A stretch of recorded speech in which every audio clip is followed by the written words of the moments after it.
I am very delighted that Prof has not let go of that.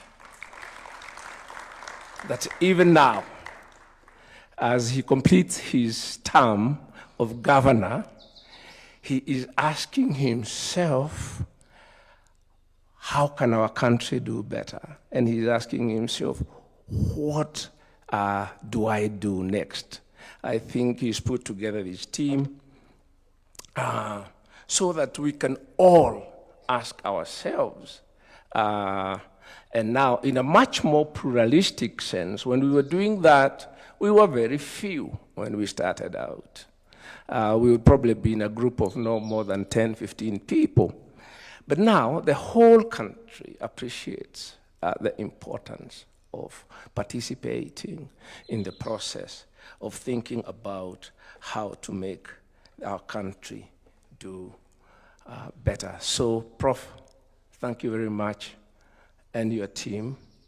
I now want to invite you to come and make your remarks, and then I think after that, Prof. Michael Shege will make some remarks also, and then Prof. and Karuti will present highlights of the report. We will have some reactions from representative of Labour. Mr. Tuoli is here in person. Jasbedi will make some comments, reactions on industry. And Betty Minor will make some reactions from the think tank community, the scholars, the professionals, the technocrats that I have mentioned before we invite the team to hand over the report to His Excellency. I submit.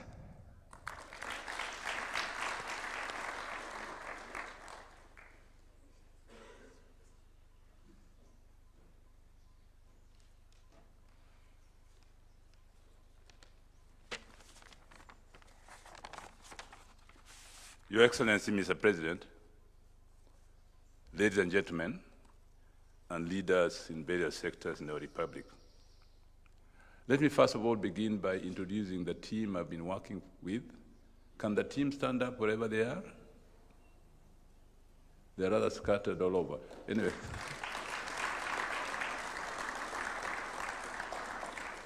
If you could just say your name from right to left, yes.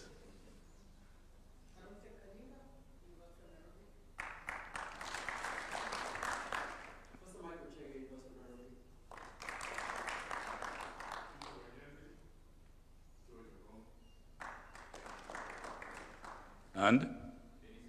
Very good, thank you very much.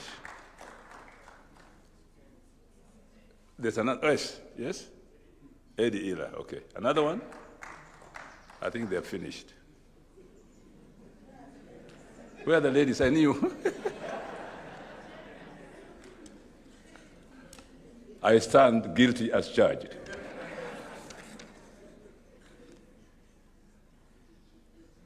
The Kenya Proposed Development Plan 2030 to 2060.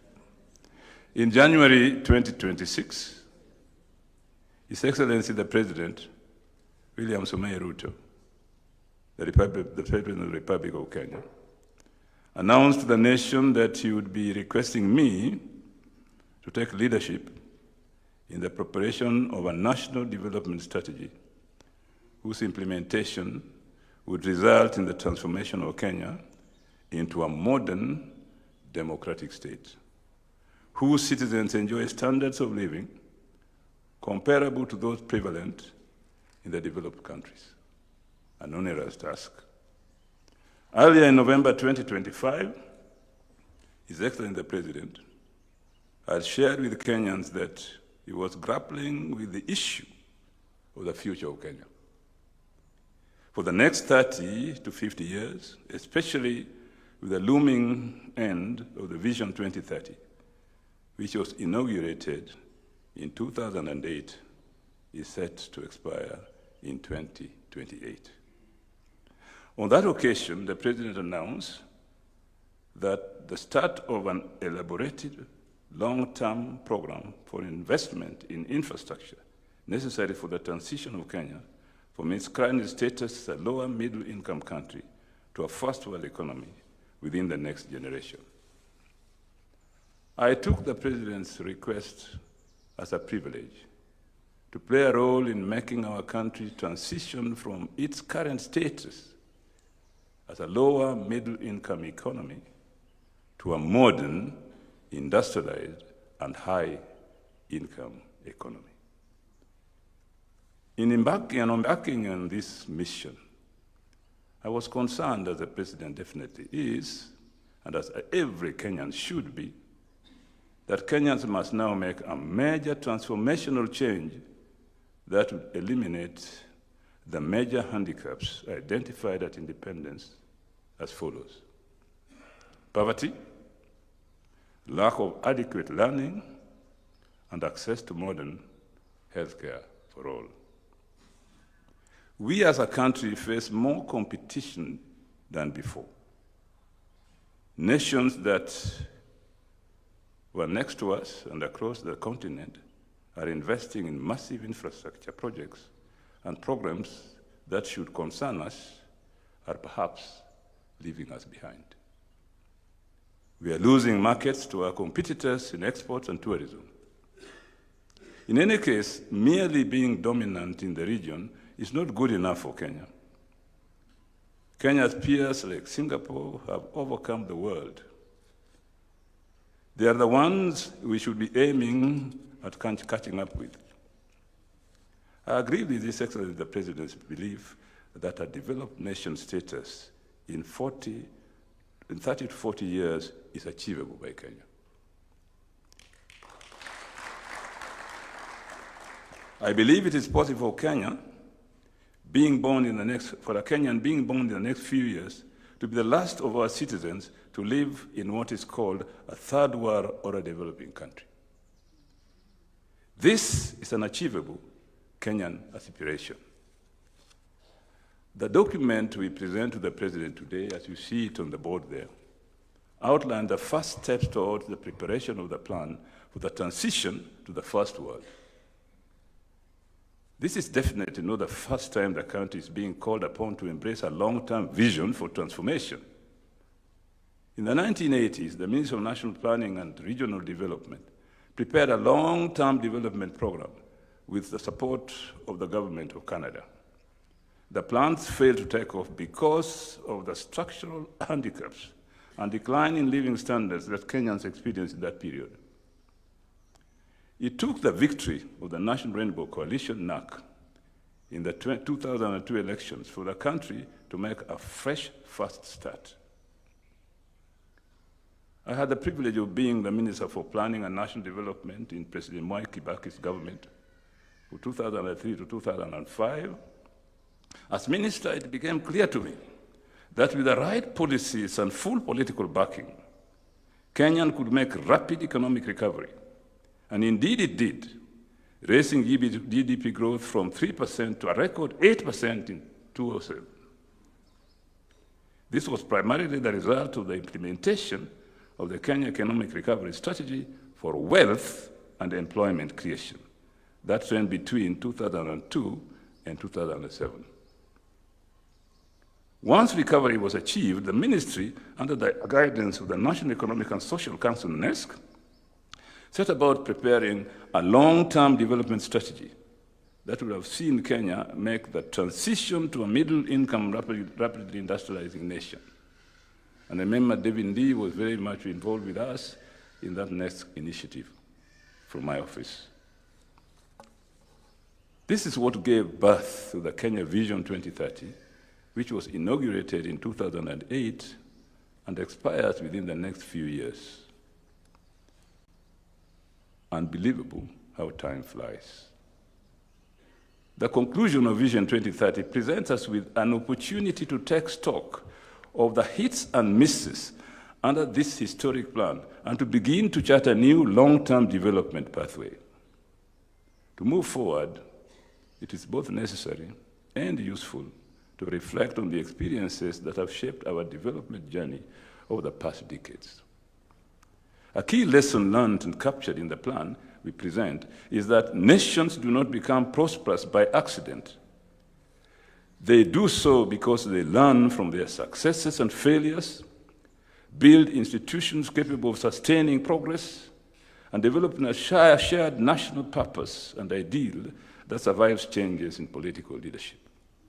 Let me repeat that.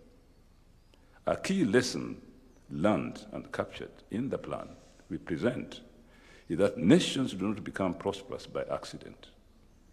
They do so because they learn from their successes and failures, build institutions capable of sustaining progress, and develop a shared national purpose and ideal that survives changes in political leadership. Another lesson captured here is that Kenya cannot and does not need to duplicate or copy and paste development. Let me repeat. Kenya cannot and does not need to duplicate or copy and paste development. Kenya has to develop in her own fashion, taking cognizance of her unique characteristics, challenges, weaknesses, and strengths. And if we learned anything out of our recent prosperous years from 2002, it is that development requires national unity and social cohesion, political stability, effective government, in short, a strong state, and national pride and confidence. People with no pride or confidence in their country cannot be expected to develop it. We emphasize in this report that development is not just about economics. Kenya was doing very well in terms of GDP when the violence erupted after the 2007 elections. It turned out that despite economic growth, Kenyans were concerned about inclusion and exclusion in the economy. They were concerned about poverty and inequality along income, regional, and gender lines. The youth were frustrated by the absence of comprehensive strategies to tackle widespread unemployment, poverty, and historical economic imbalances that disproportionately affected the younger generation.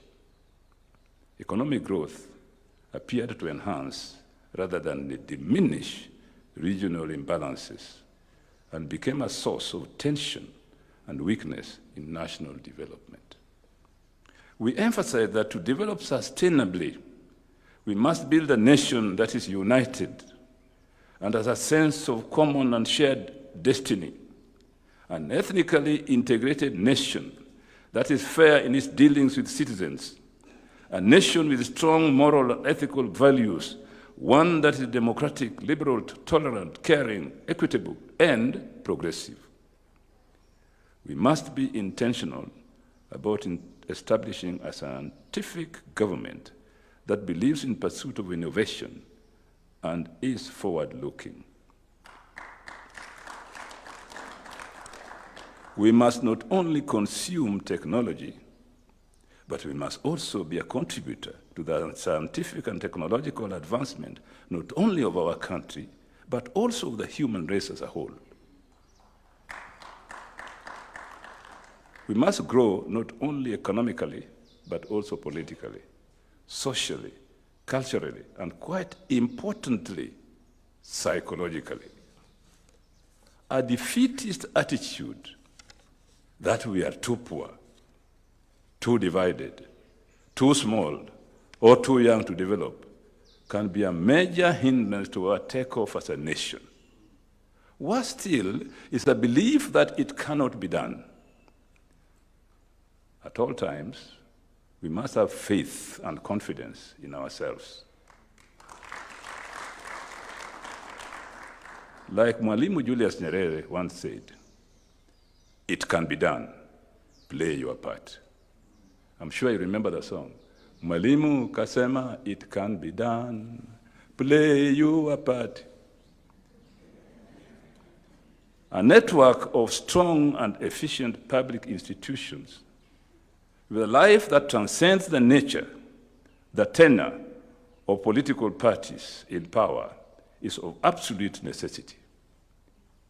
A network of strong and efficient public institutions with a life that transcends the tenure of political parties in power is of absolute necessity.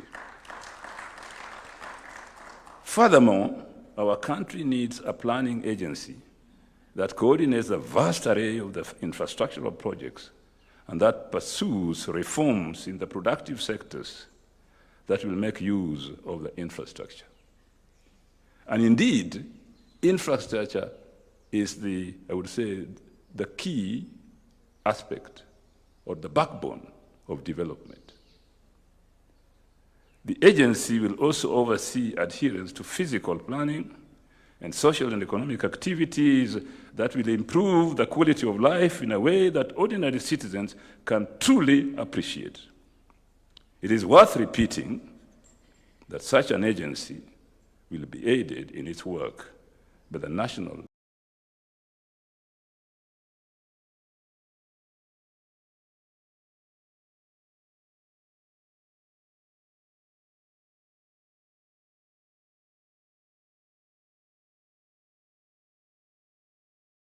and Strategy Unit.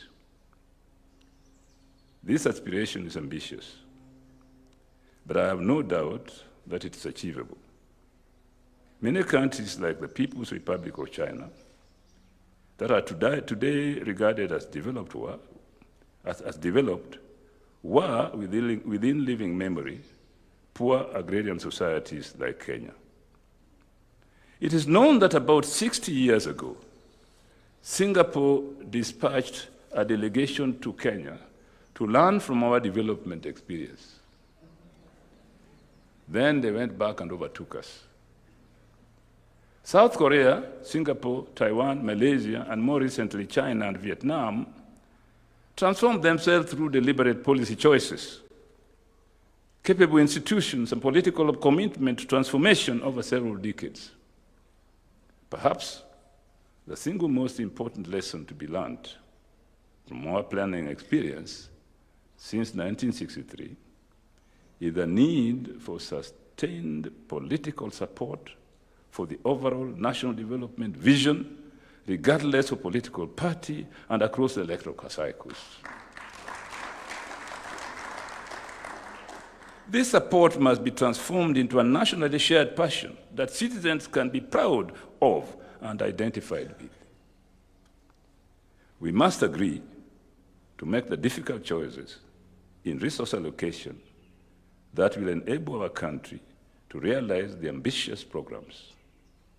We must be deliberate in investing in industrialization, higher productivity in agriculture, and mass employment in quality service sector jobs. I repeat, quality service sector jobs. There's some jobs in service sector which are not quality. I won't mention them, but there they are. To make that transition, we must institutionalize and honor the fundamentals that have served every successful newly industrialized country. That is, a politically stable state with an efficient civil service, the rule of law, zero tolerance for indiscipline in social life, macroeconomic stability, and a sustainable public debt. We must pursue first world infrastructure, widespread access to education and health services, jobs, and quality housing for all. Your Excellency, ladies and gentlemen, such commitments cannot lead to concrete and positive outcome without leaders in whom people believe and who, in turn, sustain confidence through performance. The UN population predicts that Kenya will have a majority urban population from the year 2050. The proposed plan must take that into account as a central feature of its objective. From the layout of infrastructure to the provision of education, housing, and health services, the long-term plan will be guided by the overarching reality of an imminent majority urban population in 3 decades. Finally, national takeoff needs a committed, relentless, and unapologetic champion. South Korea had Park Chung-hee. Malaysia had Dr. Mahathir Mohamad.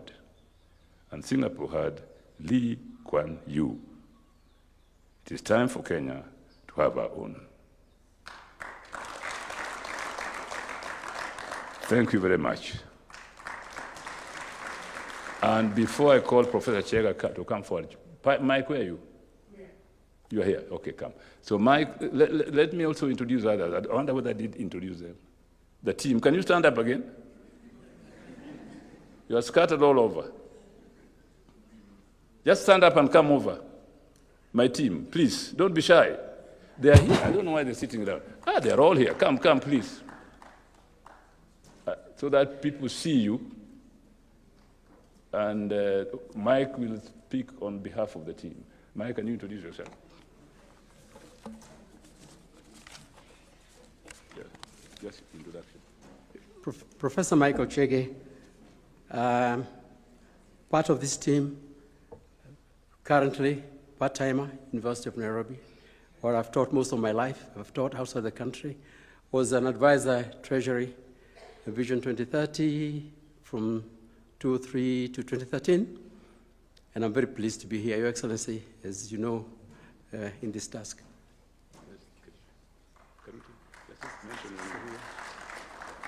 Karute Kanyinga, professor at the University of Nairobi Institute for Development Studies, where I specialize in governance and development. Thank you. George Okongo, an economist who's worked with Professor Nyong'o for many years on most of these things. I'm Dennis Onyango. I work for a lot of people in the country, but right now I work for Professor Nyong'o on this project. Thank you. My name is Peter Wanyande.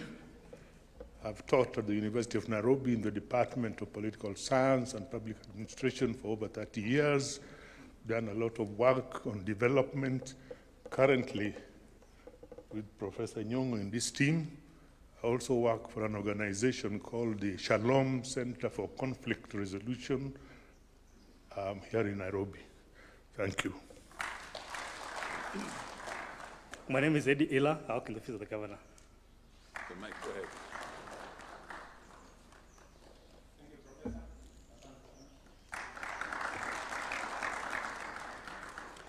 Your Excellency, Mr. President, Deputy President, Cabinet, ladies and gentlemen, I don't want to bore you with repeating what's already been said and what you already know, except to say that it's a great honor for me to have been associated with my colleague of many years, Professor Peter Anyang' Nyong'o, in the preparation of the document which was requested by His Excellency the President to provide us with a roadmap towards developing a development plan on a long-term basis that will guide our country after the expiration of the initiative that we undertook, kind of Kenya Vision 2030.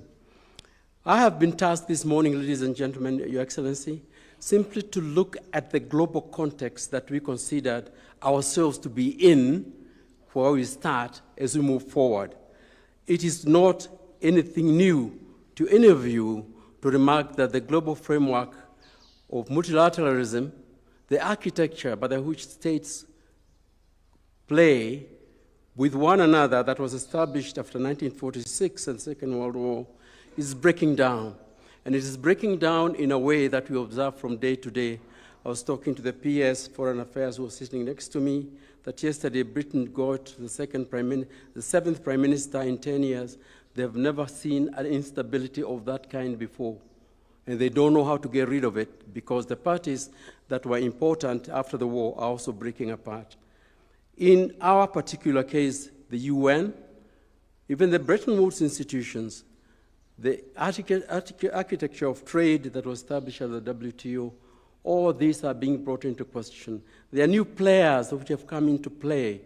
The Emirates, the powers in the Gulf, medium powers like Israel, and as well as Turkey, Egypt, etc.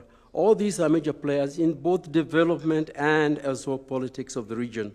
and we cannot move ahead without considering the important role of China, who is today the leading provider of development assistance, the bilateral donor in the world, with terms very different from those which we have played with before, as well as new players, again in the Gulf, but also in Europe and other parts of the world, and not to forget the BRICS.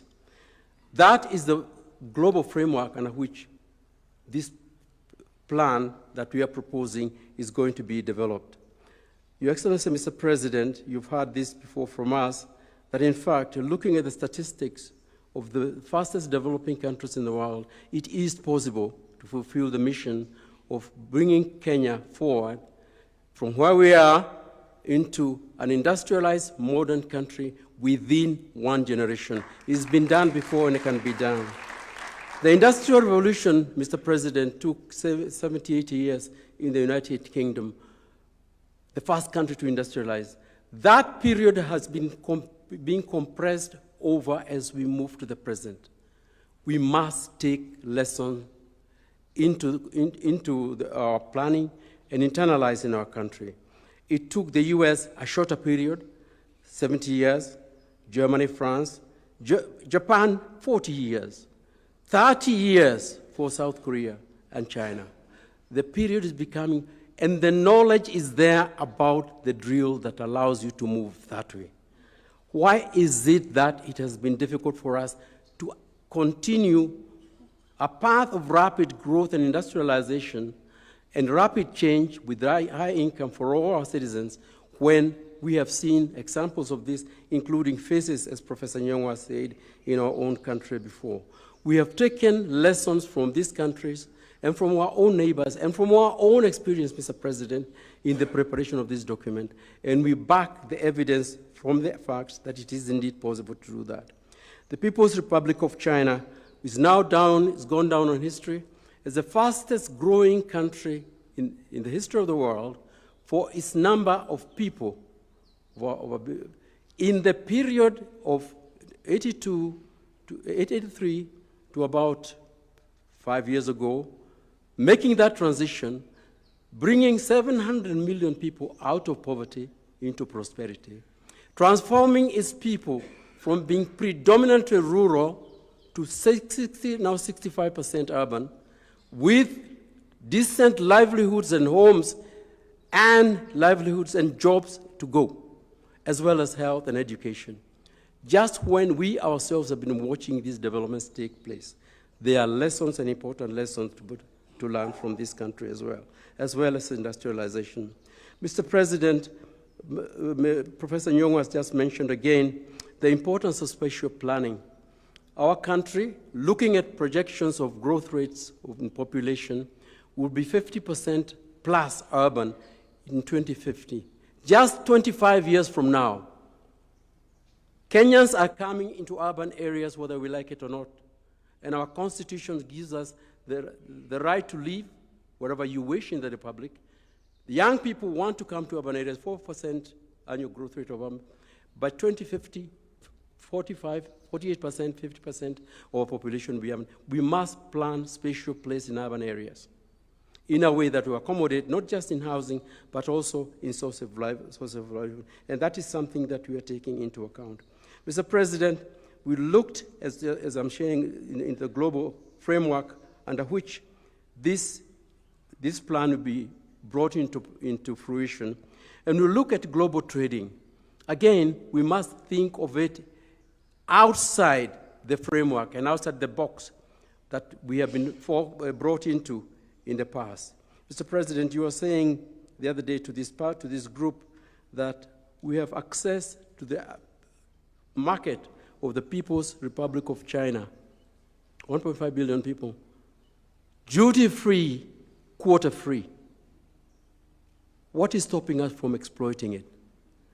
Mr. President, we have already got a trade partnership agreement concluded with the European Union.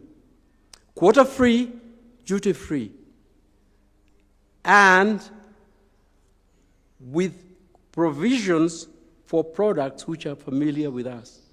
Why should a country like Vietnam be getting a greater share of that market compared to us?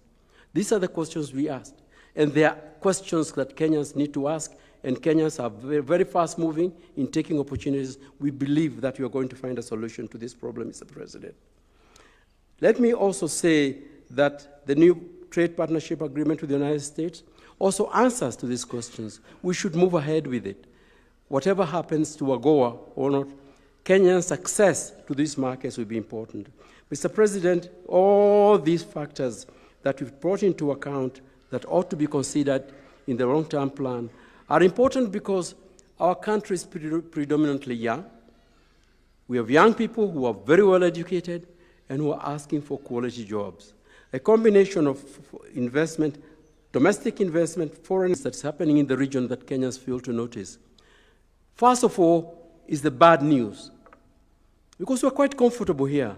Kenyans tend to be quite comfortable with their perch, and forget that just right next door in Sudan is one of the largest humanitarian tragedies happening anywhere in the world right now. Yep. I see very few of my friends who are Kenyans. I can preach to students because they are captive to my audience, but I cannot reach a bigger population than that. That Khartoum was just a shell, a complete rubble after what happened in 2019, 2030, and it still is. And it's not very far from here, ladies and gentlemen.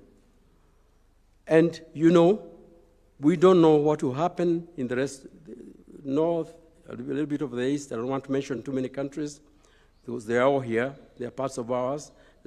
We live in a part of the world which is very, very unstable. On the other hand, there's competition, which also we need to worry about. Because competition is good, it makes you think harder. We're talking about, Mr. President, when you're talking about tourism, Bishoftu, in the airport in Ethiopia. They are out, they are moving ahead, they are on the stock, the contractor is in place. For constructing Bishoftu International Airport, city, accommodation, global hub that will dominate the region for the future, if we're not careful.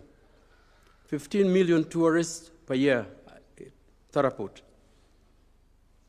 Center of Boeing assembly as well as services. The kind of activities that normally would come to Nairobi. I'm happy, Mr. President, you are aware we are doing something about the airport here, but these are issues that we cannot look up to with equanimity. Bagamoyo, and Tanzania is not hiding this, $12 billion investment, now shopping for a taker between the Gulf, even Russia, China maybe, who knows what combination, that will bring Bagamoyo into one of the largest seaports doing business on the eastern seaboard of Africa. With the train electric connection that will go to the Tazara and link it to the corridor, Benguela corridor, right through to the Atlantic coast, which the Americans are part of, and the Europeans and so on.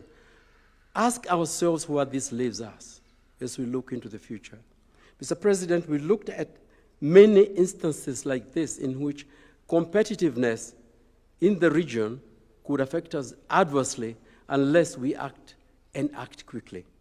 I just want to say, Mr. President, as I conclude here, and this is a global overview of the situation, that Kenyans are not quitters. We have been for a long time been seen as the lodestar of development in the region. We earned that reputation by hard work, by looking ahead, by determination, by grit, by doing the right thing at the right time. We can still do it. As Professor Nyong'o said, play your part, it can be done.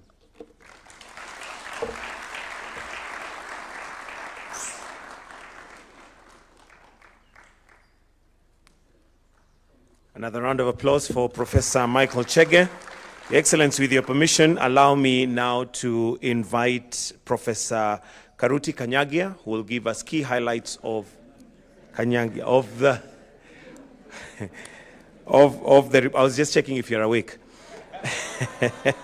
Also to recognize the presence of the judiciary. We do have the judiciary led by Justice Smoking Wanjala, who is a judge of the Supreme Court. We also have the Interfaith Council and the clergy represented. Welcome, sir. Welcome. Your Excellency, Mr. President, sir, Your Excellency, Deputy President, Your Excellency, Prime Cabinet Secretary, and of Public Service, Cabinet Secretaries present and Governors present, good morning to everyone. I know friends have been making a joke that Karuti is going to take us to Singapore.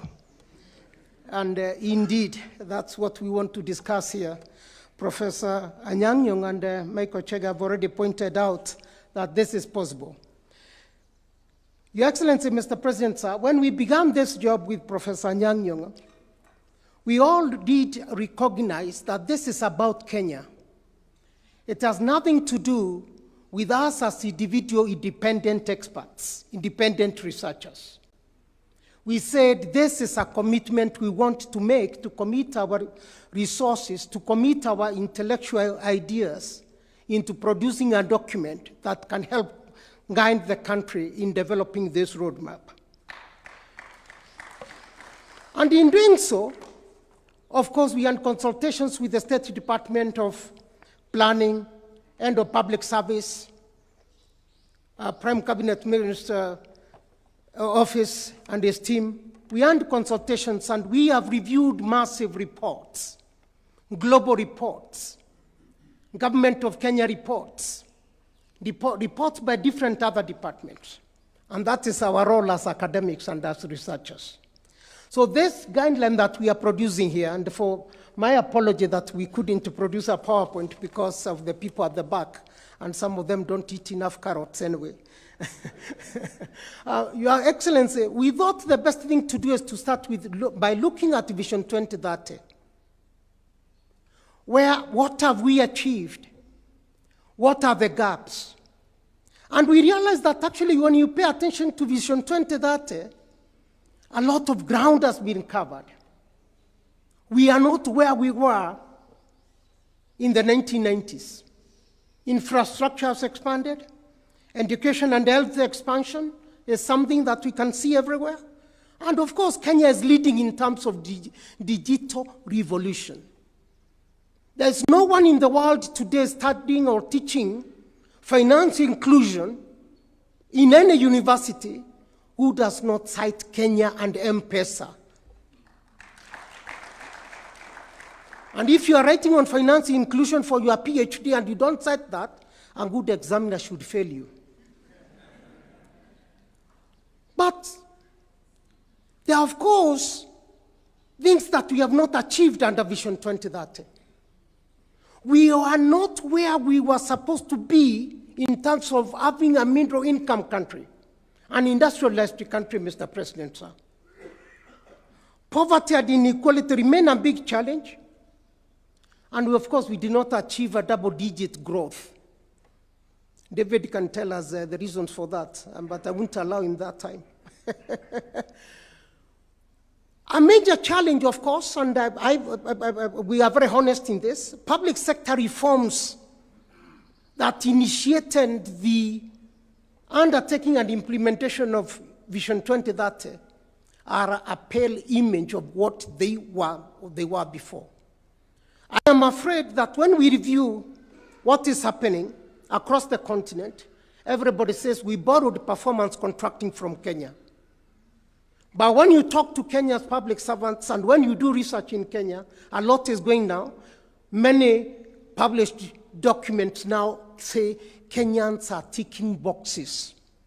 Performance contract is no longer taken seriously. It's about ticking boxes. And we conclude that to move Kenya forward, we must pay attention to public sector reforms. If we don't do that, then this journey is not going to take off in a good way. The other thing that we find is integrity and behavior, ethical behavior among Kenyans.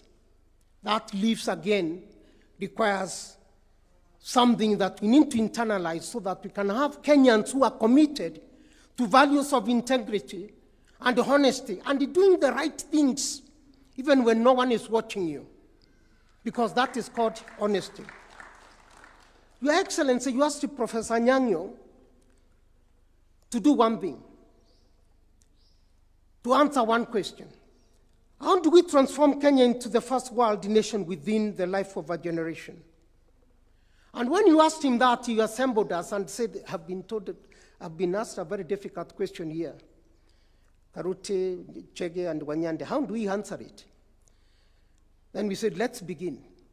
And what we have done then is actually to think that you are right. This question is worth paying attention to. Because from 1963, when you look at Kenya, we start very well, do the right things, but relapse. Stop, go, stop becomes a characteristic of Kenya's nation. When you look at Southeast Asia, as Professor Nyang'o said, almost everyone was coming to look at what is happening in Kenya and saying, this is what we want to do. They took off and they left us behind. And this is what we call Kenya's paradox of doing exceptionally very well at times and not proceeding with continuity. Policy discontinuity becomes a key feature of our country. A key feature of our country. Now, the problem is, in the West, there's no social scientist in any university who does not know what is called the Kenyan debate. And if you are a serious scholar, you should know what Kenyan debate is. This is a debate of the 1970s and the early 80s that everyone in the world studying development was asking one simple question. How did a country like Kenya manage to transform so well and leave everyone else in Africa behind? The example cited was Kenya and Ivory Coast. And this is something cited everywhere. Kenya was doing right, and that's why everyone was coming to study from us. At the same time, if you look at the development literature again, we were ahead of China. We outperformed China for many years until 1991 in terms of per capita income. Each of you here would have hired 2 Chinese and put change in it. Up to 1991. That's in 92, David? 1992, in terms of everything. So the point is, we can make it because we have made it before.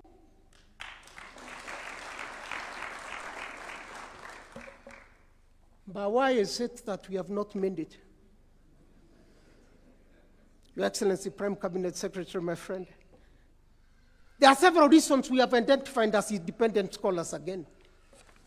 And forgive me because some of these realities may be harsh. One, everybody in the world, those who study development studies, acknowledge that Kenya's civil service in the continent. And statistics. They say that Kenya's human capital is the best, and in fact, we outcompete everyone. That's why there is business or processing offices being set up on the continent. Language alone. And by the way, my students also write now PhDs for others for a fee. Right? Acknowledged widely. It's covered everywhere that Kenyan students write for those in Europe, America, Australia, for their PhDs, recognizing that we have got a very good human capital index here. But our civil service, again, as I said, when you look at studies that are coming out, there is the scaling that seems not to be at par with what we had in civil service many years back. We need to start reflecting on that. When did we go wrong and what did we need to re-engineer our civil service and our bureaucracy?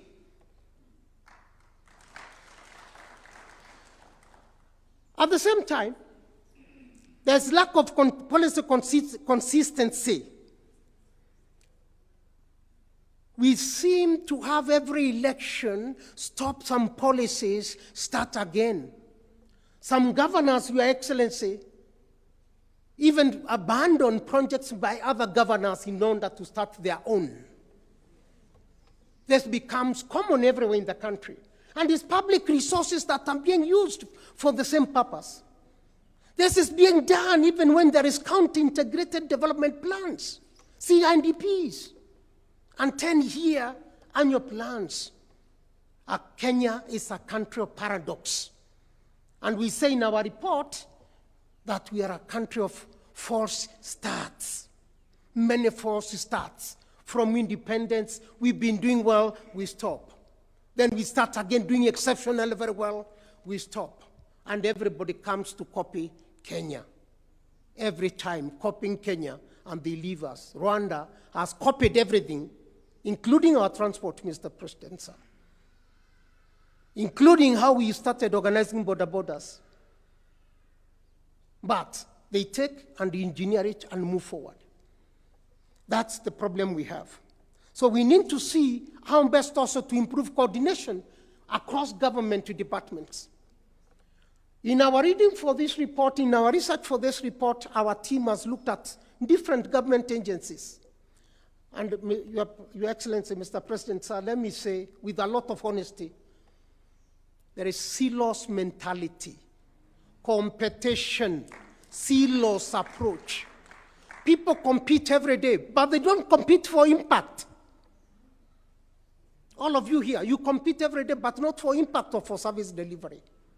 That's what our report is showing. Everybody has a turf. I'm protecting my turf. And we are being very candid as well, we are independent researchers. Well, what do we do? But we have got a lot of work to do. And I think we can because we've done it before.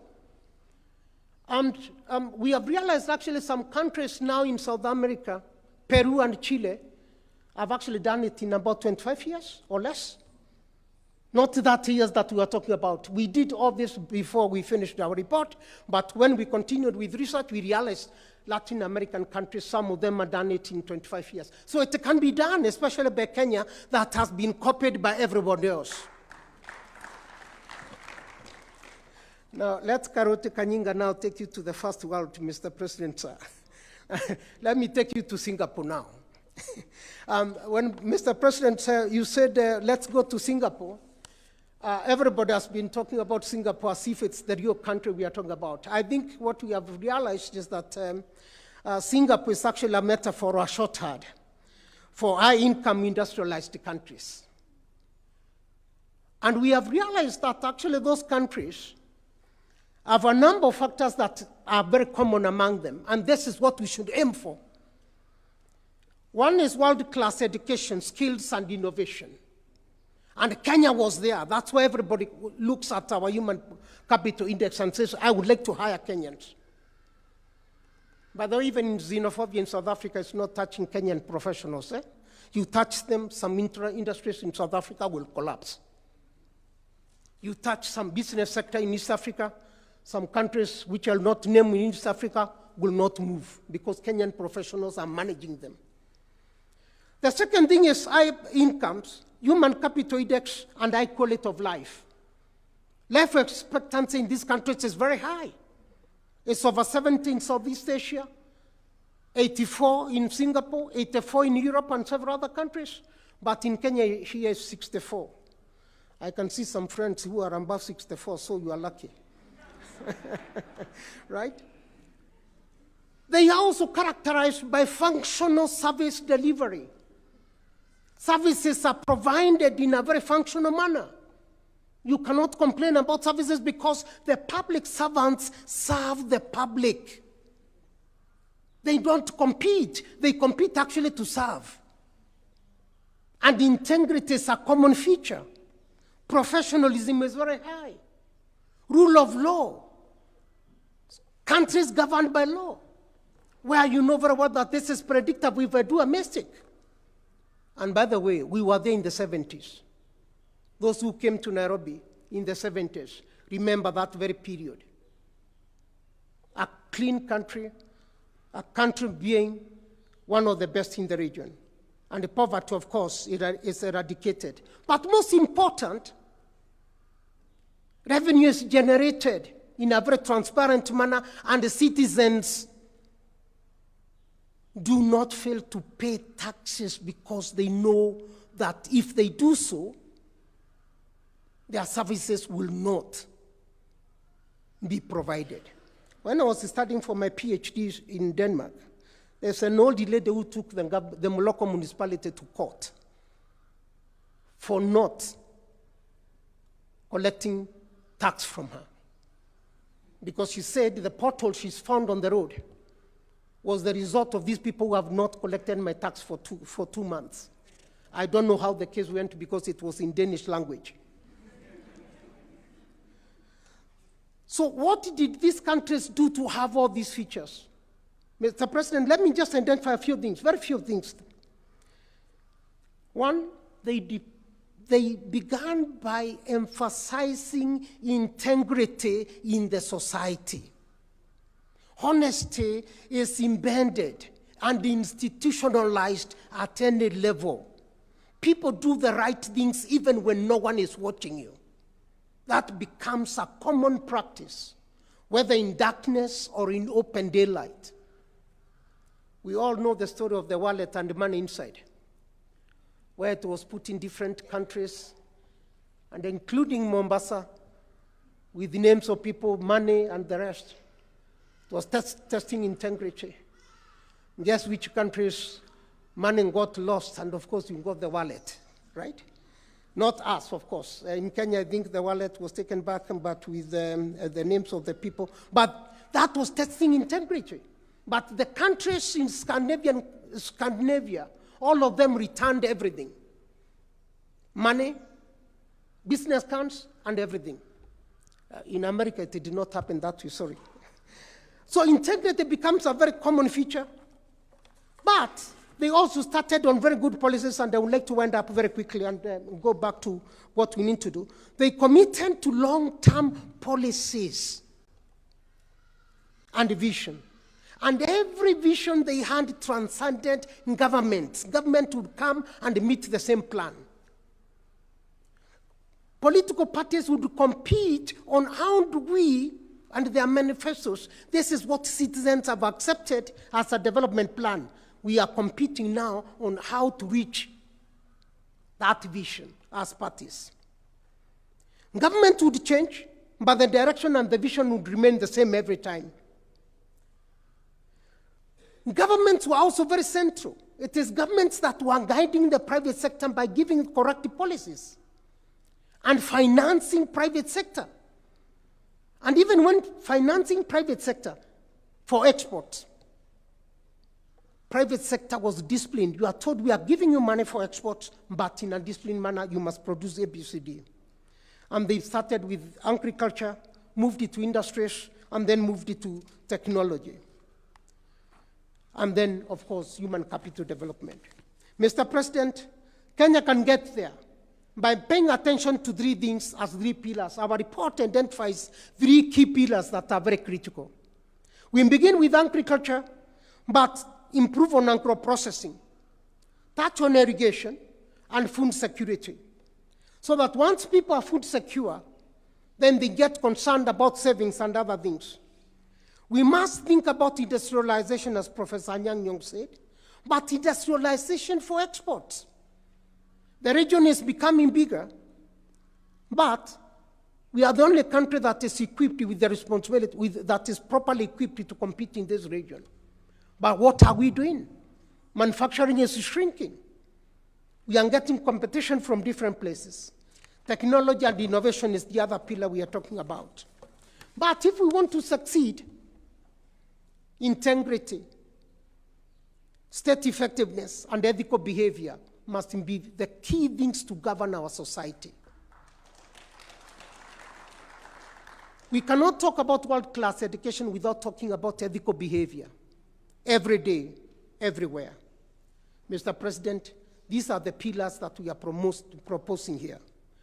We are going forward here and recommending that moving forward, Mr. President, let's begin with national consultations and consensus building on this vision.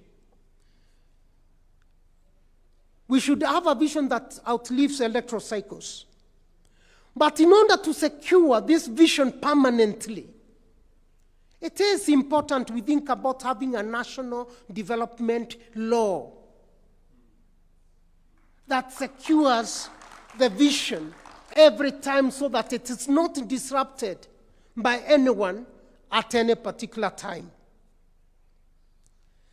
This long-term vision will always be our destination, and then whatever we do in between will be focusing on that destination.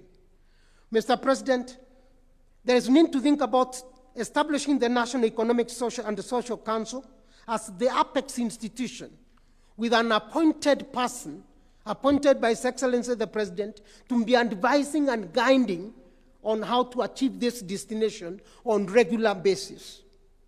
But we must strengthen coordination, and the silos mentality should come to an end.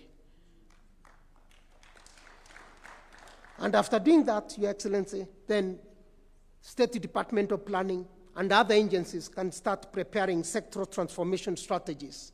But we begin with national ownership, participation, and consultations across the country and with different sectors so that we carry the country as one. Thank you very much, Your Excellency. Thank you very much, everyone. Thank you very much, Professor Kanyinga, for that wonderful presentation.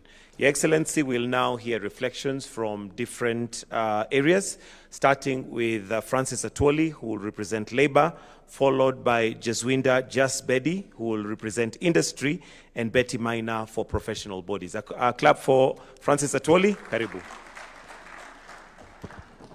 Thank you very much, Your Excellency. You have been listening to teachers. And teachers, that is how they teach, and that is how they put up their cases for the purposes also of getting some exams out of what they have said. Indeed, it is true, I listened to Professor Chege very carefully. I think amongst Kenyan workers, I happen to have been to every city in the world. Some have seen them developing. Indeed, it is true that we were ahead of China. The first Chinese to see a lift, that was in 1963 when the ambassador was presenting his papers in the old Jogo House to our founding father, President Mzee Jomo Kenyatta. So when the Chinese saw the lift here in Kenya, Nairobi, it's historical. And where sometimes I disagree with the professors is that when you want to develop, you must have wide consensus, consult. If you do that here, you will be bogged down. Today, Your Excellency, see the game changer in affordable housing. When you are flying to Kisumu, you will see this is not the Kisumu we used to know. And I want to thank Professor Anyang' Nyong'o.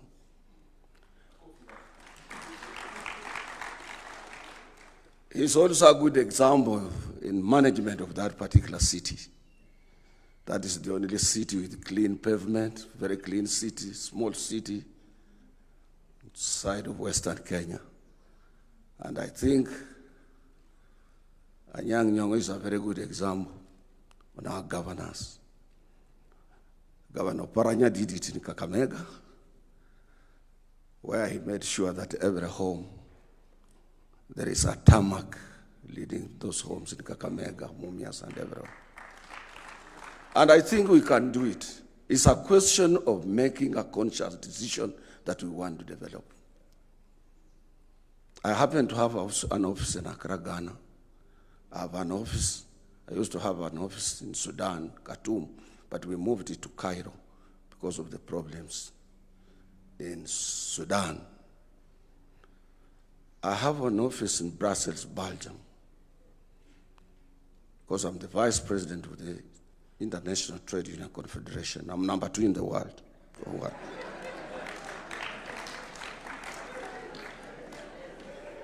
I have an office in New Delhi because I coordinate Asia and Africa at international level in the world of work. I have 2 offices in Geneva because I'm the president of Global Industrial Oversight on issues related to industrial relations. China, Asia started like a joke. That was Japan. They moved to South Korea. South Korea got its independence in 1957 together with Ghana. See where South Korea is and where Ghana is.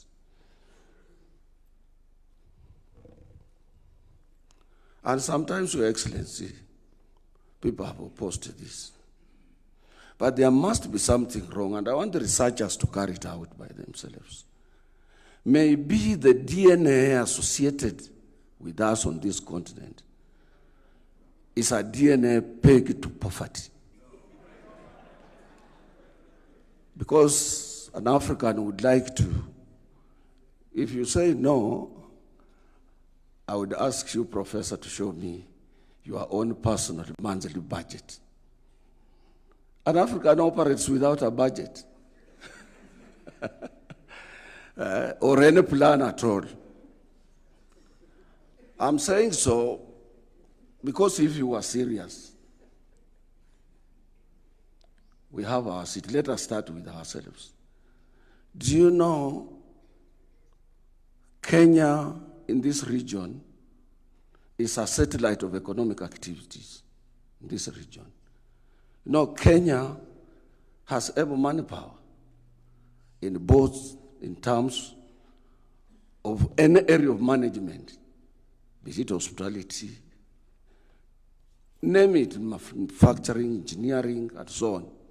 But do you know our city has no organized public transport? What's the problem? Our city has no properly organized transport.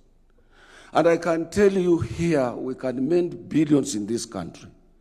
See what the Egyptians did. They removed stones from the River Nile, from Aswan to Luxor, took away the crocodiles to Aswan Dam, organized that Nile, which comes from Lake Victoria, to become a big source of tourism, put their cruise ships. They attract 2 million tourists a month when we are struggling to have 1 million tourists in this country in a year. We have no cruise ship from Lamu to Kilifi to Watamu, Kilifi, Mtwapa towards to Diani, South Coast, even one. You people, do you know in this country we have no 5-star hotel? A hotel stretching a kilometer. Do you know in the whole of the entire Lake Victoria we have no any boat that can attract tourists? Do you know our airports are not opened up for the international airlines? People who want to go and live in Kisumu, Basa from Eastern Europe and so on. How do we attract tourists when we don't have a 5-star hotel? Those symbols, let's start with those simple things. Do you know the thing, we have the Dubai. Do you know if you go to Tana River, the whole of Tana county, the county of what? Tana River, we can have a modern Dubai in that particular place. Go to Wajir, Bute, you can put there another Dubai. and then issue of insecurity will not be there, and so on. I don't want to take a lot of time, but I think we need to check as per how do we attract both direct and indirect investments in this country. We have facilities. Professor, if you have a cruise ship cruising, 2 of them on Lake Victoria, and a 5-star cruise ship, and you can have an agreement between your government or this government with Swedish government, they are very good in providing those cruise ships, you will be banking $500 million daily in Kisumu. Along Lake Victoria, around there where people are just staying, people having small farms and so on, we have a 5-star hotel in those particular places.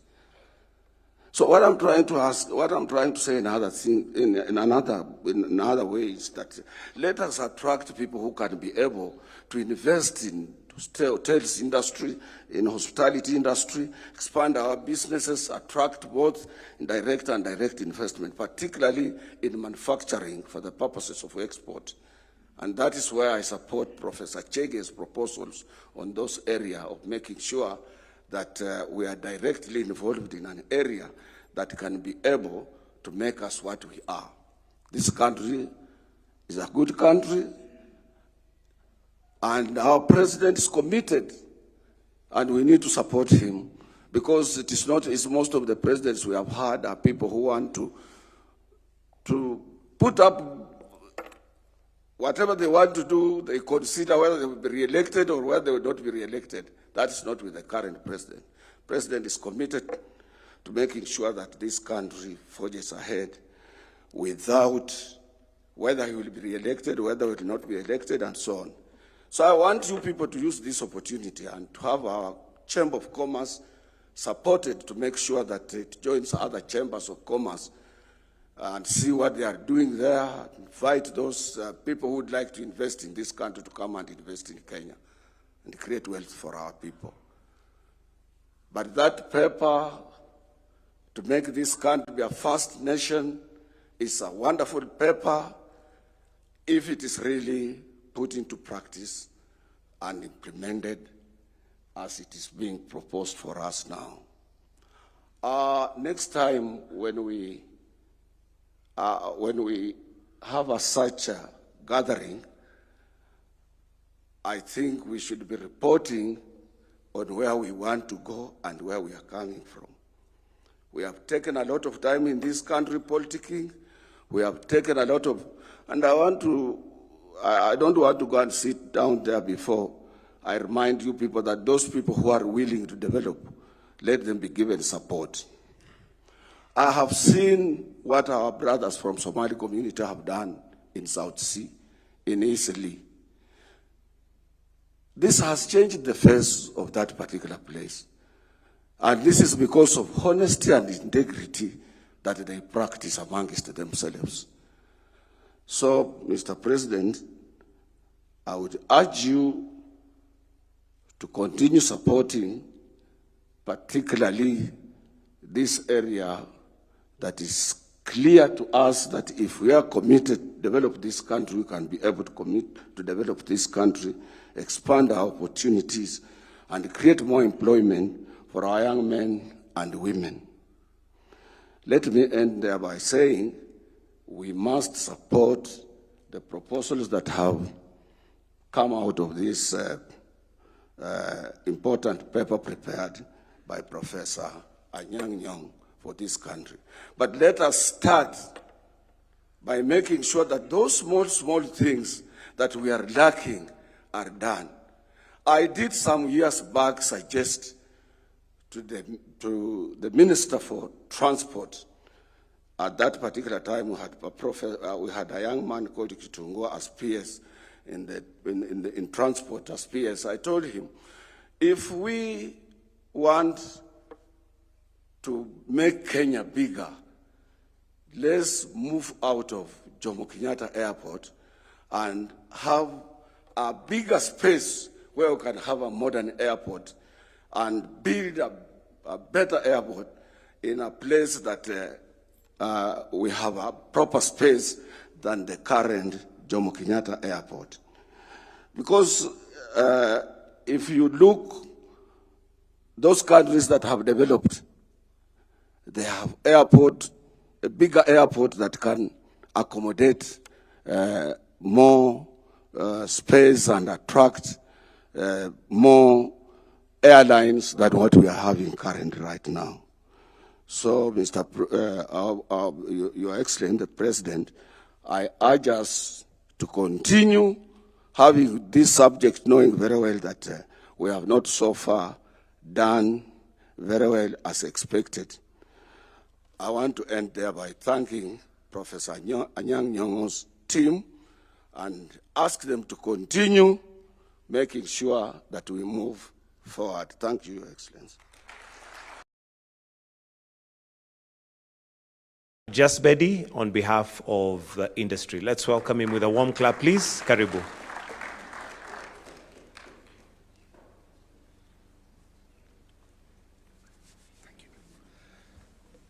Your Excellency, sir, all protocols observed. I'm actually very excited to be here this morning, and the reason is simple. In the next 41 months, we are going to be coming to 1st January 2030. Our current vision expires, and we are 63 years old today as a country. In the next 37 years, we will be 100 years old. And I'm so happy that we are all sitting here together, the entire country, that what can we do differently? What should we be as a country when we are 100 years old? And that conversation has begun today. We all know that the African Union has a 2063 agenda. That actually coincides with our 100 years of being independent state, the Republic of Kenya. And we also know by 2050, 1 in 4 people on planet Earth will be African. This is the world's biggest population, 25% of the world, and the maiden age being 19. That itself is a huge opportunity. We are the youngest continent in the world.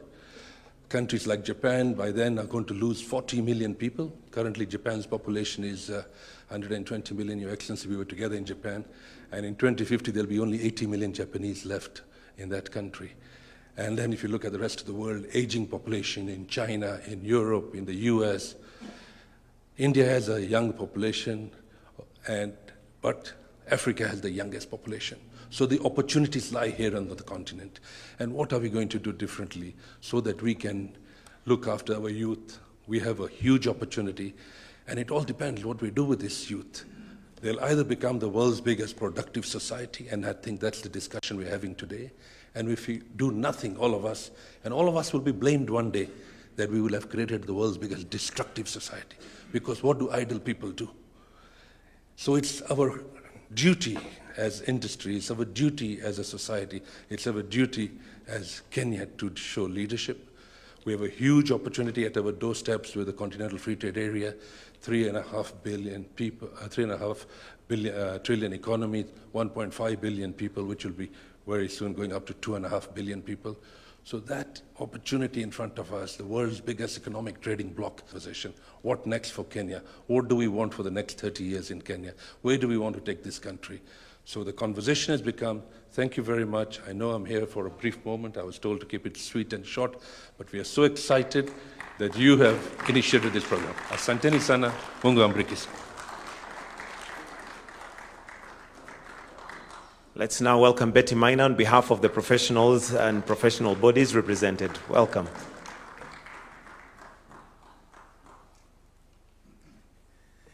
Thank you very much, Your Excellency, the President, for this opportunity, Your Excellency, the Deputy President, the Prime Cabinet Secretary, my old board member, Professor Anyang' Nyong'o. I know we still call him Anyang' Nyong', but I'm sure he likes to emphasize that his name is Anyang' Nyong'o. It's a beautiful thing to be sitting here and amongst all of you. My name, Betty Maina. I currently work with an organization called Genesis Analytics. We are an interdisciplinary consulting firm, the largest that has been founded in Africa.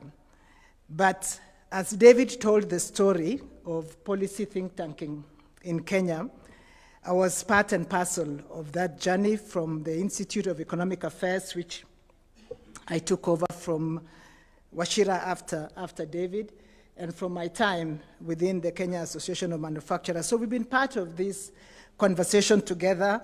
And one of the things that is important as we think about how we will transform our country from where it is to a high-income, high-industrialized country, Singapore, it will require participation of many actors. I was privileged from the role that I played, from where I was within the IEA and the Kenya Association of Manufacturers, to be part of that conversation. And I saw the results, and I still see the results. And we confirm, like Professor Kanyinga has said, we've actually accomplished a lot that we intended to do under the Vision 2030. I know critics, sometimes if you spend so much time on social media and you get people who know just one line and say nothing has been done, it isn't true. So I hope as we get to 2030 that we'll actually have an honest accounting and give that report. But having done quite a bit with regard to, in the context of the Vision 2030, we also recognize, and the researchers speaking today have clearly demonstrated there are some things that we haven't done as well. So Your Excellency, as we now look at whether it's Kenya at 100 or another 30 years or whatever time frame we shall adopt going forward, I think one of the things we must learn is that we must do the things that we didn't do as well. And one of the things that we really want to emphasize, and because we have experienced it, both, as a child growing up in this country, and also ending up my public service as a CS, is one, if there's anything that we take out of this conversation today, it must be a commitment to rebuild a capable public service, a capable public sector.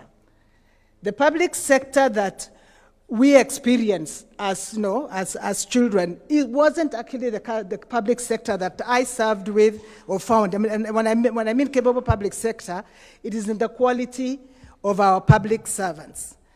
It is important to rebuild and to strengthen and to build a dignified public service that people can recognize that they are capable of delivering. Because the responsibility of midwifing a national vision like this, which we must own, must also be demonstrated and delivered by a capable public service. I have seen, I'm aware of some of the reforms that are being undertaken, but that freeze, I don't know whether you have opened it up, but I remember as CS, one of the challenges we faced was just being told there is a freeze on employment. And there was always a freeze. Is this still a freeze on employment, CS? Now, the people that I worked with as CS, when I called them back, they all told me we have retired. So when the competent, experienced public servants retire, who replaces them? And if we are not hiring, who will deliver this vision? It's not going to come by abracadabra. So if there's anything we challenge ourselves, it really is in building a competent public sector. Secondly, and I'd like to, it's been emphasized, and I don't know how we shall deliver it, but we need an institution. I know we've given examples of the Emirates, we've given an example of Singapore, we've given an example of Malaysia, China, all those. Those are countries that safeguarded the delivery of the vision over several political circles. Now, what are we going to do to answer that question? Vision 2030 was overseen by the National Economic and Social Council. We did not, we don't have a similar body. But even if it was a NESC, is it a NESC for 5 years, for 3 years, for 14 years, or 15 years? What sort of architecture do you propose? I know you mentioned it, Professor, but I think that's going to be one of the most critical institutions to ensure that we can safeguard the delivery of this vision. But thirdly, I think we need to also focus on ourselves and our own, character as Kenyans. Professor Kanyenga called it integrity. Maybe a simple way to call it is just a people committed to order. A people committed to order. You're driving, and everybody starts. You think that it's moving slowly. So what do? You overlap, and what happens? You all stop moving, and many man-hours are lost. People who will obey traffic lights even at night. Those are not Kenyans now. But those are the people that we need to become. People who will do the right thing, because in disorder, you lose so much. And you encourage people to take, quick, shortcuts. And before long, we have just fractured into a lot of disorder. So I think it's really important to build a culture of integrity and a culture of order. But above everything else, because we have already told ourselves we've been here before, I hope we can go with the conviction that this is not a far journey. This is actually going back to our days of excellence. Because if people came to learn from us, that means we were excellent people. So your vision, Mr. President, of building a Singapore should actually be telling people, let me take you back to a high-performing Kenya, because that's what it is. I wish you well, I wish us well, and let us continue walking this journey together. It is possible.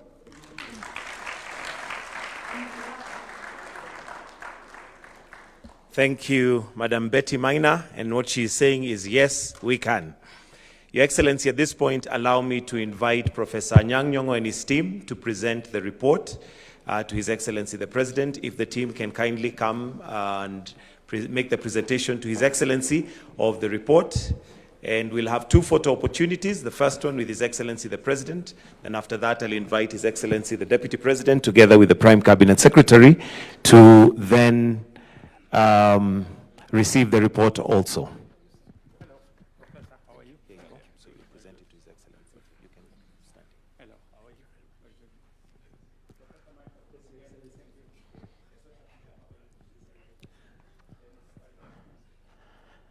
If we can just move this way slightly, Your Excellency, to be in the middle, right there. Some team members to come this side for the photo.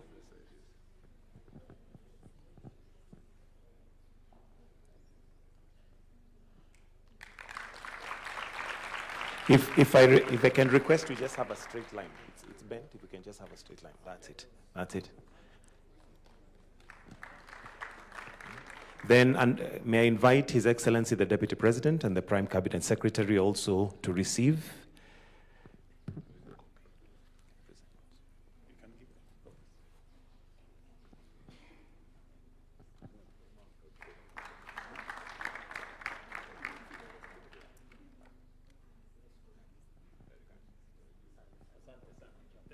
All right, thank you.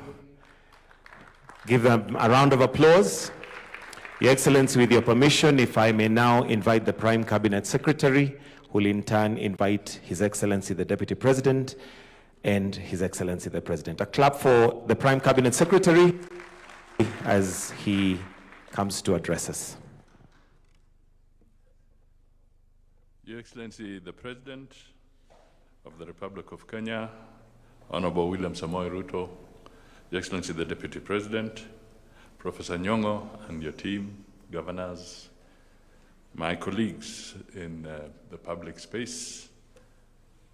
Your Excellency, let me start by saying hongera to the team. Professor Nyong'o and your team for packaging these very critical thoughts that will guide Kenya going forward. Now, Your Excellency, I came across somebody who was saying kwaheri to us, one of the diplomats from the European Union. And he said that there's a phrase that most people don't like hearing, especially if they are young. So I asked him, what is that phrase? And he said, you remember the phrase, just be patient. Just be patient. That phrase is not popular if you stop at the bus stop at Kikomba. That phrase is not popular if you stop at Kondele. That phrase is not going to be popular if you're at Kongowea. And that phrase will not be popular if you're at Muliro Gardens. There is a sense of impatience. Can we smell that coffee? There is a sense of impatience because our demographics have changed dramatically. So, we must then convert that impatience into a catalyst. It must become the driving force. Mr. President, I don't know if you are patient. I don't know. But to achieve what we are talking about, you're talking of 25 years. Others were patient for 40 years. There's the biblical one, 40 years and so forth. So, my takeaway is this, that let us understand there's a lot of impatience, and therefore we must adjust to address that. Otherwise, it will consume our society. The second issue that I would just want to take away is that we all must be aligned. We must move together. If you're a fan of Liverpool Football Club, you must never walk alone. We must walk together to make sure that we carry everybody. We must reduce the lead time in the policy formulation to the point of implementation. Our legislature has got to play a very pivotal role in helping anchor these good policies into law. Time is of essence. Finally, Your Excellency, it takes courage and determination. What you are pushing through today, and I've chosen that word deliberately, pushing through, because Wakenya ni wagumu.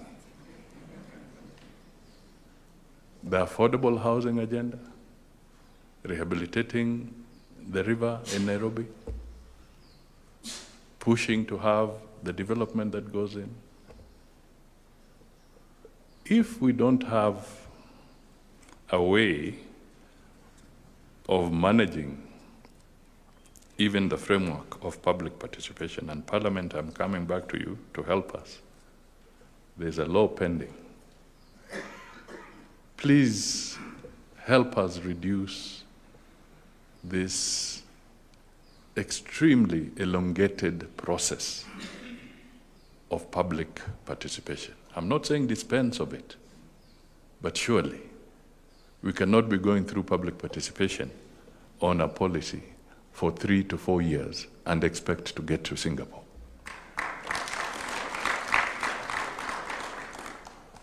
We will need to work together. So, since I started with the word patient and impatient, I know you are getting impatient because you want to hear the president and not Musalia Mudavadi. So, Mr. Deputy President, ni fire ama si fire?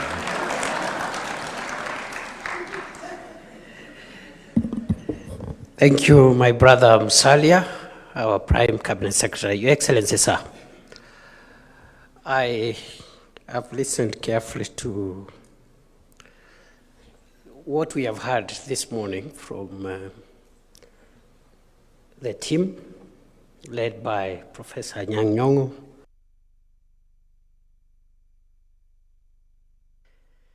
And looking and listening to all the distinguished, esteemed academics who have spoken here, also having listened to Mzee Atwoli, our dad there, very, very experienced trade unionists, having listened to Betty there from industry and Betty, we are in good space. And I'm very blessed to be a son of Kenya because this is a great country, Your Excellency, that you're leading. I think we are fairly clear on the things we need to do based on a glimpse at this report into the future. What we need to do about the primary sector, which is our land that God gave us, with its potential for agriculture and the mineral wealth, which is a primary sector. And no country is very difficult. This is something that perhaps when we do the public participation that we have said we will do, be shorter, take a shorter time.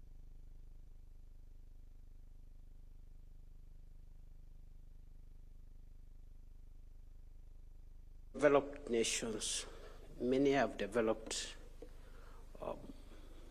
differently, but I insist that the primary sector is the most durable way of underwriting long-term, sustainable, and permanent movement into the first world.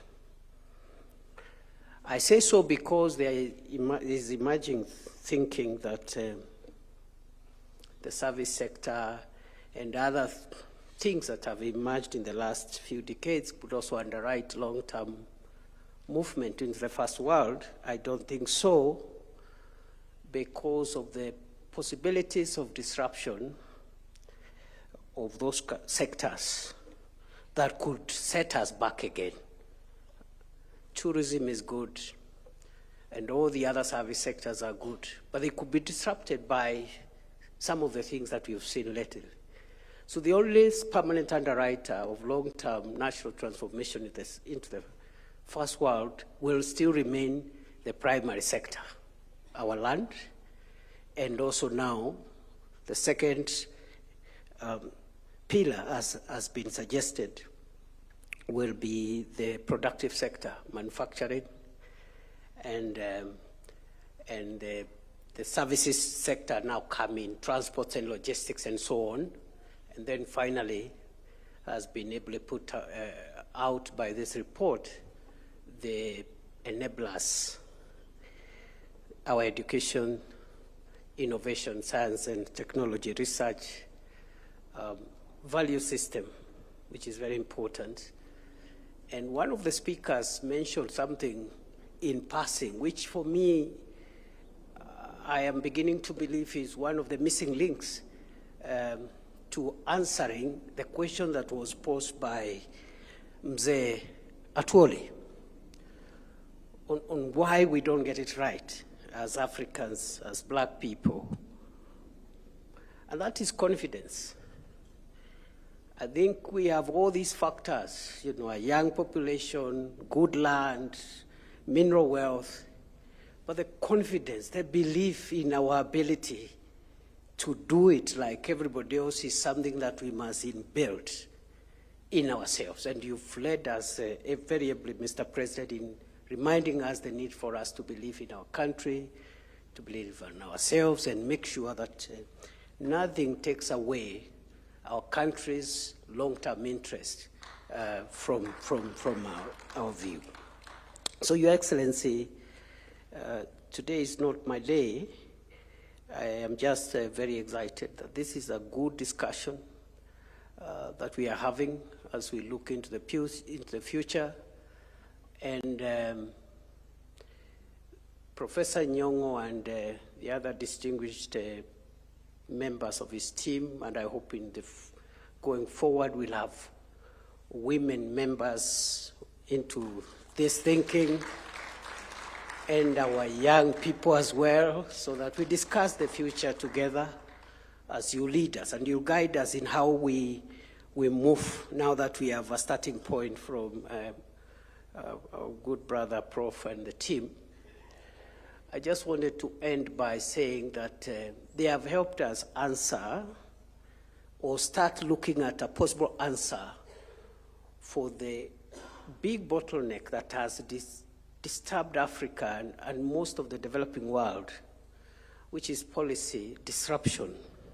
Professor Kanyinga spoke about policy disruption. That is the biggest threat to the developing world, where every administration wants to come and do what they think is okay.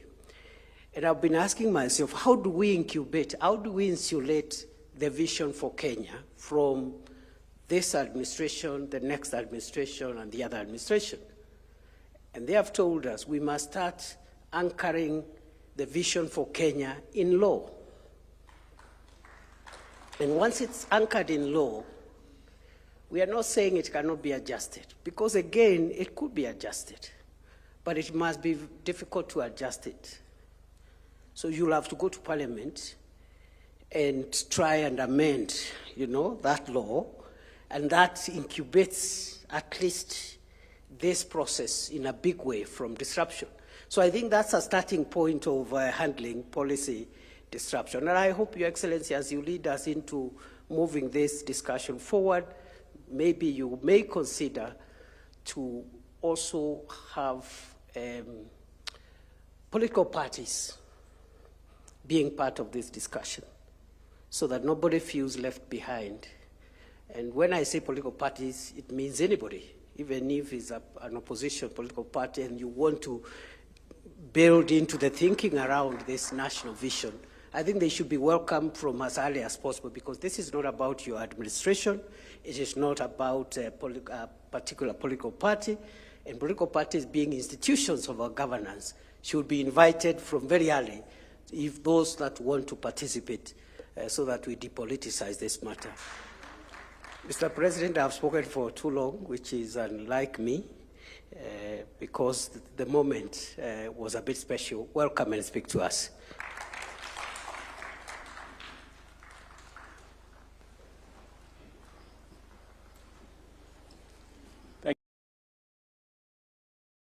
Asante sana. Distinguished guests, friends, this is a very special morning. The hallmark of every great nation is not that it has all the answers. It is that it never stops asking the right questions. Such nations possess the confidence to examine themselves honestly, the wisdom to learn from experience, and the courage to continually renew themselves for the future. They understand that national transformation is never a destination to be reached. Rather, it is a continuous process of reflection, adaptation, and reinvention. It was in recognition of this truth, in my State of the Nation address last year, I invited Kenyans to begin looking beyond today's challenges and to start reflecting on what our future should look like.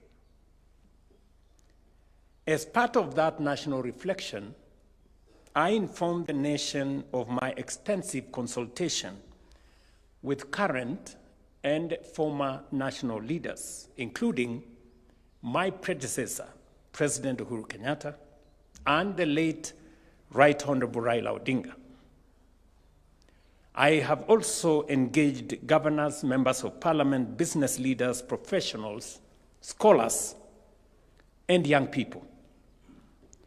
In my conversation with the late Right Honorable Raila Odinga, he consistently reminded me that no nation has ever developed without inclusivity and unity in diversity. I remember he mentioned to me about infrastructure, and infrastructure. My discussions with President Uhuru Kenyatta similarly underscored the importance of continuity in national development and the need to build upon foundations already laid. Together with many other engagements, those reflections reinforced a simple but profound lesson. Every nation that has transformed itself first imagined a future greater than its present, and then pursued that future with discipline, consistency, and patience. In that same State of the Nation address, I informed Kenyans that having restored stability, rebuilt confidence, strengthened our economy, and laid the foundation for sustained inclusive growth under the bottom-up economic transformation agenda, we were now ready to take Kenya to the next level. I therefore outlined our roadmap for the next phase of our country's transformation, including the establishment of two enduring national institutions: the National Infrastructure Fund, to finance the infrastructure that will underpin our future competitiveness, and the Sovereign Wealth Fund, to preserve and invest our national wealth for the benefit of the future generations. I am pleased that since then, we have moved from commitment to implementation. The National Infrastructure Fund has now been established in law, its board appointed, and the institution's secretariat is underway. The Sovereign Wealth Fund has likewise been established in law and will now be operationalized, completing another important milestone in building the institutions that will support Kenya's long-term development. These institutions form part of a broader strategy that is already guiding Kenya's long-term transformation into a competitive first world country. But institutions alone do not build great nations. They must also be guided by great ideas. Following extensive consultations with many stakeholders, particularly with the former Prime Minister, and as part of our broader national reflection, I invited Professor Hiroyuki Hino, Professor Anyang' Nyong'o, and their distinguished colleagues to undertake an exercise in scholarship and strategic thinking on Kenya's future beyond Vision 2030. Today, we receive the outcome of that important assignment. On behalf of the government and the people of Kenya, and on my own behalf, I sincerely thank Professor Hino, who is not here with us. He was meant to be here, but due to flight complications, he was not able to come. But I'm told he will be joining us in due course. Thank Professor Anyang' Nyong'o, Professor Michael Chege, Professor Karuti Kanyinga, Professor Peter Wanyande, and every contributor for this remarkable act of scholarship and patriotism. Asanteni sana. It is true that when I discuss this matter with colleagues and the senior leaders in our country, we said let's start somewhere. And I did ask Professor Hino, Professor Michael, and Professor Peter Anyang' Nyong'o here to give us some ideas. And they developed a team with which they worked with, and we are very happy that we now have a report. This proposal is a thoughtful and valuable contribution to an important national conversation. Its value lies not in providing every answer, not even in the composition of the team, but in asking important questions, challenging our assumptions, broadening our thinking, and enriching our reflection on the choices that will shape Kenya's future. All these efforts are driven by one larger reality. For nearly 2 decades, Vision 2030 has provided our nation with a shared sense of direction. It has guided reforms, inspired investment, and shaped Kenya's development journey. But every nation and every national vision eventually reaches its sunset. As Vision 2030 approaches its conclusion, the responsibility now falls upon our generation to imagine what comes next. I have just had an opportunity to glance through this report.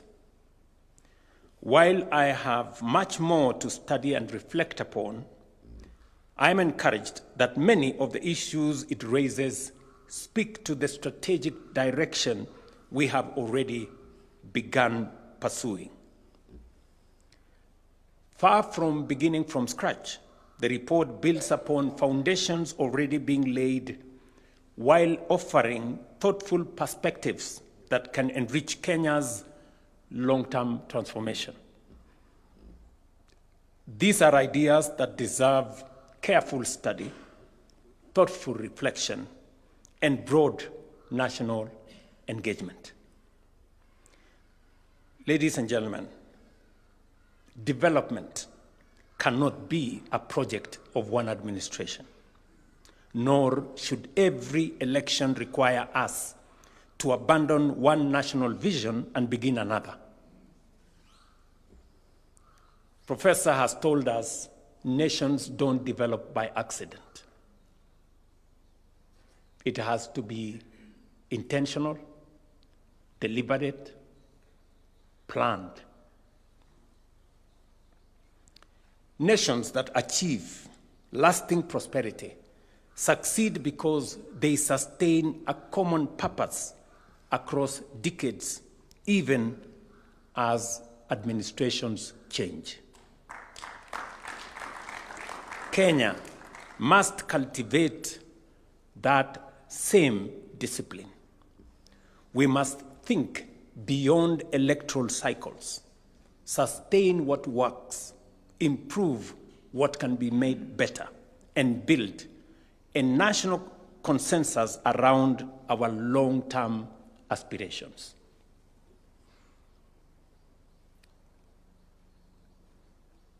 I have said that we have done so much to get our country's economy on the rails. And 3 years ago is so fresh in my mind when we sat in a room called Room 6 here with colleagues and friends,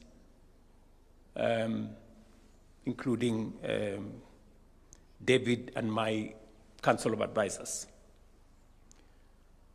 And that the situation then was very different from the situation today. In that room, 3.5 years ago, we were grappling with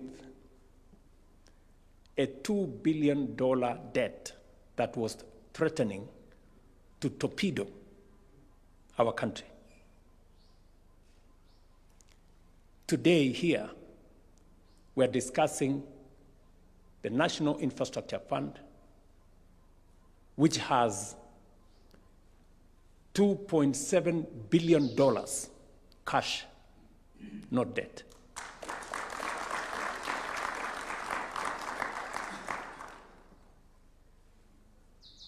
That, in my opinion, is significant.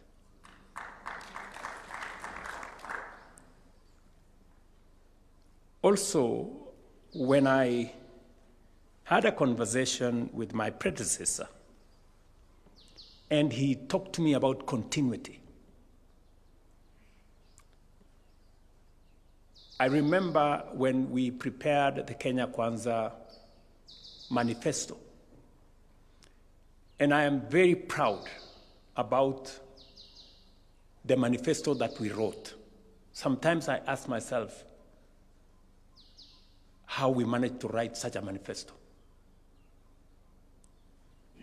And I want to thank my predecessor, President Uhuru Kenyatta. He gave me leave of absence for like 2 years.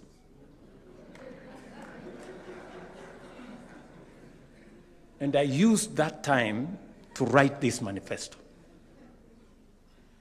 With David and colleagues, we sat in my office in Karen and we went through. And most of what is in that manifesto has a huge element of continuity. Whether it is on education, on health, on housing, on agriculture,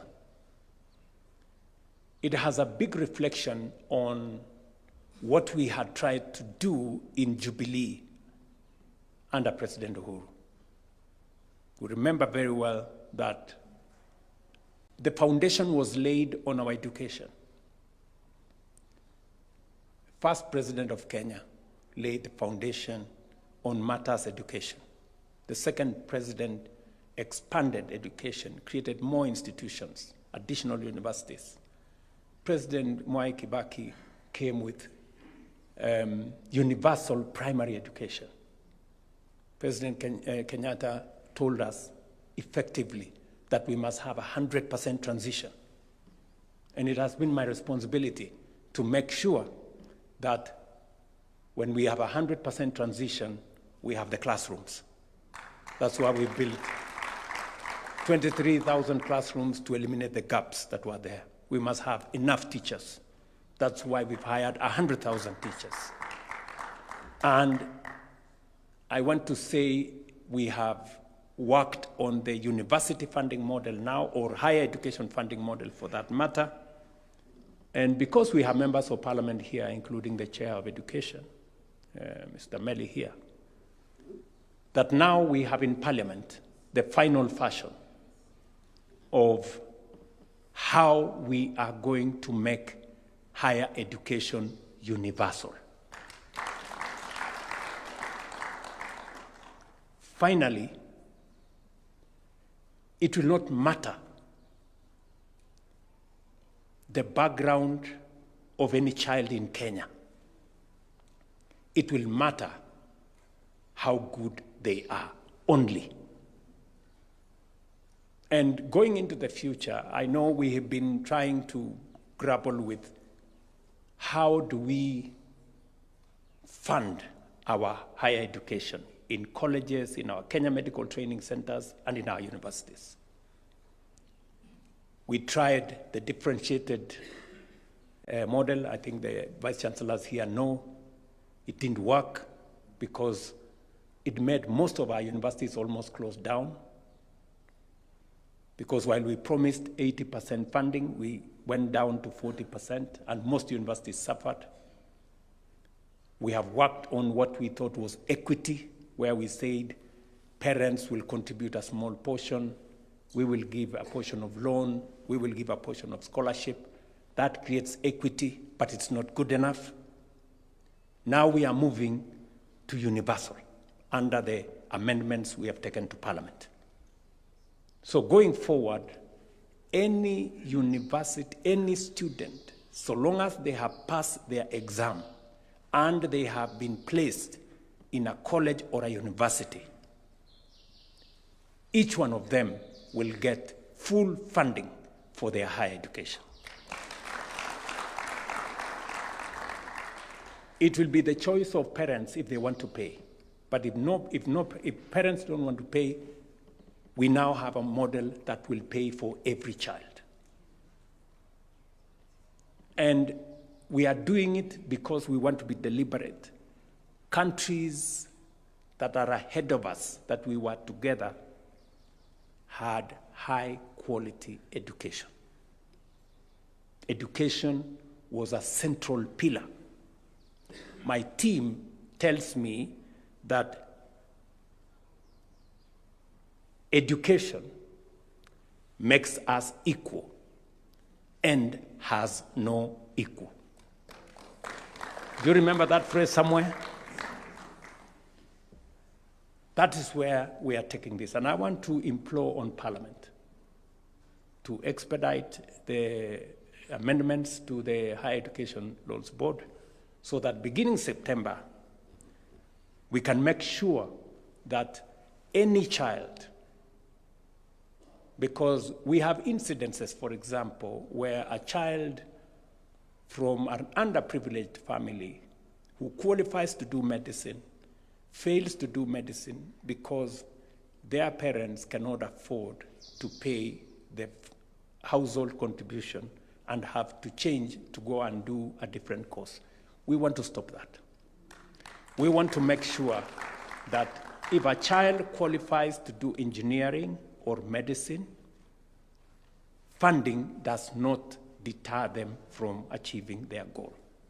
That the government of Kenya must be able to support every child. And on and on.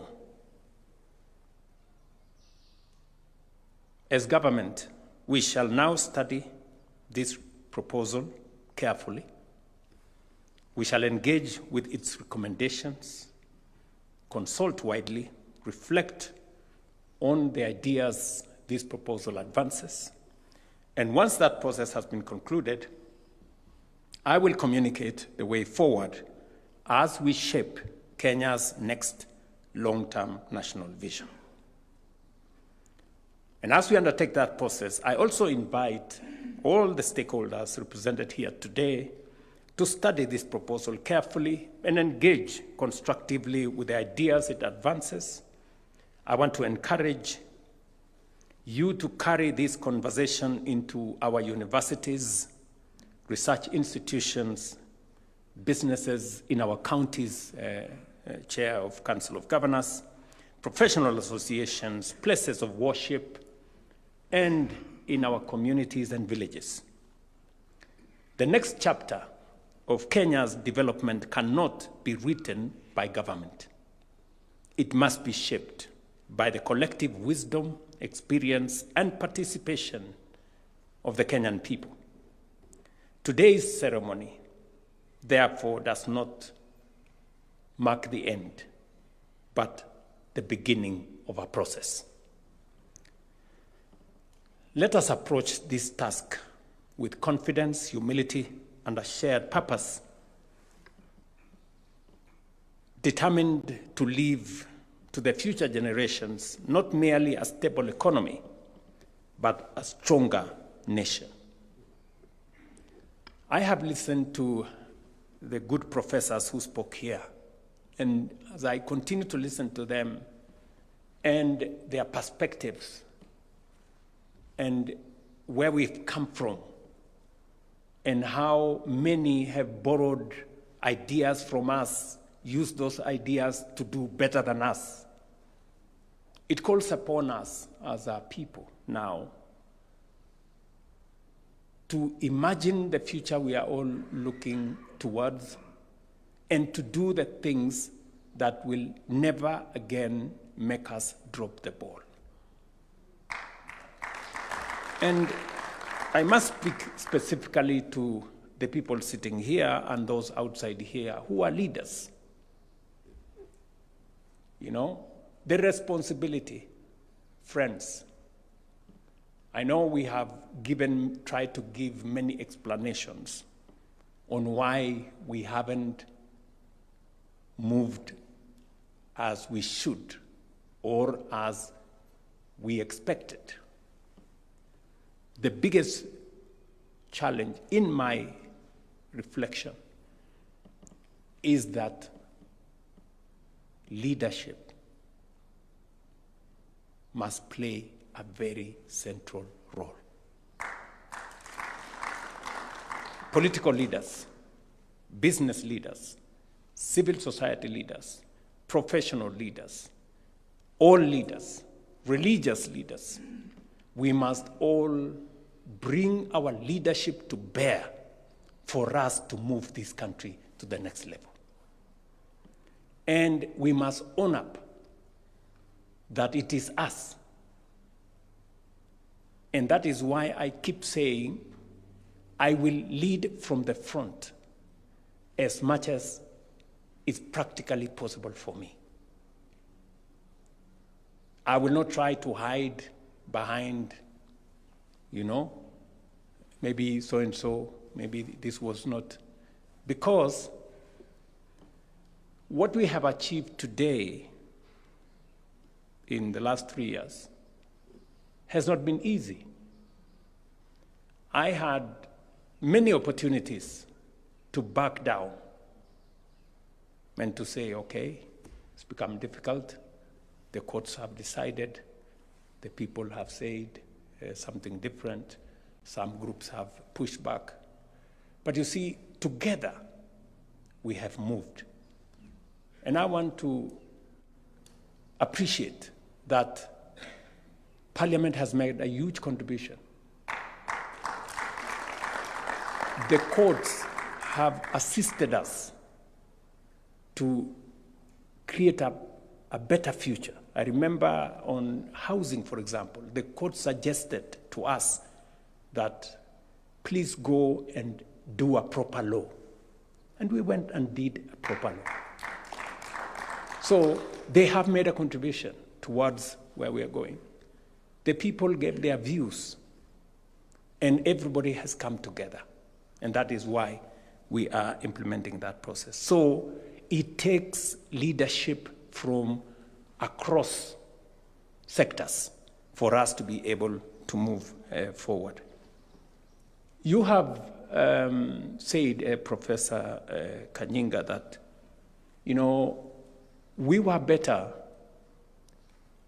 than China in 1981, 82, 83. I mean, that is so recent. Every one of us here was born by then, right? Just imagine that. That China was just a, country poorer than us. How many years ago? 30 years ago. Look at where they are. So when we say that this great country of ours can become a first world country in our generation, it is doable. Play your part, as Anyang Nyong'o told us. It is doable, play your part. Everybody must play their part. And we must believe in ourselves. You know, we must believe. The challenge, you know, that I come across with many people in leadership positions is that they have given up. You know, they're just there, you know, telling us how impossible things are, how others have tried and failed, how this has been tried and failed. So what the hell are you doing if you have no energy to move things to the next level? Please exit. Get out of the way. You're causing a jam. Honestly, you know? I mean, if you have no energy to move anything anywhere, you know, you're just a stumbling block, you are, you know? So really, we must believe in ourselves, and we must believe in a greater Kenya than the one we have today. I am so persuaded about a first world country that is Kenya, that we must do everything and anything to get ourselves going. When Professor Kanyinga said how Kenya was better than many countries, we were better than this country, we were better than this country. I saw a report the other day, about, I think, a week ago, and I asked my gentleman there to Google it for me. Can you bring it? I want to read that thing. Yeah, this was just a report, I think, a few days ago. And the report says, just hold on, yeah, it says here, Kenya's stock market ranked among the world's best performing markets. This is 4 or 5 days ago. And this is the story. The Nairobi Securities Exchange has indeed been ranked as the 4th best performing stock market globally in the first half of 2026, delivering an impressive all-share index return of plus 26%. The bourse outperformed major international markets like the US Nasdaq, the UK FTSE 100, China's Shanghai Composite. Did you get that?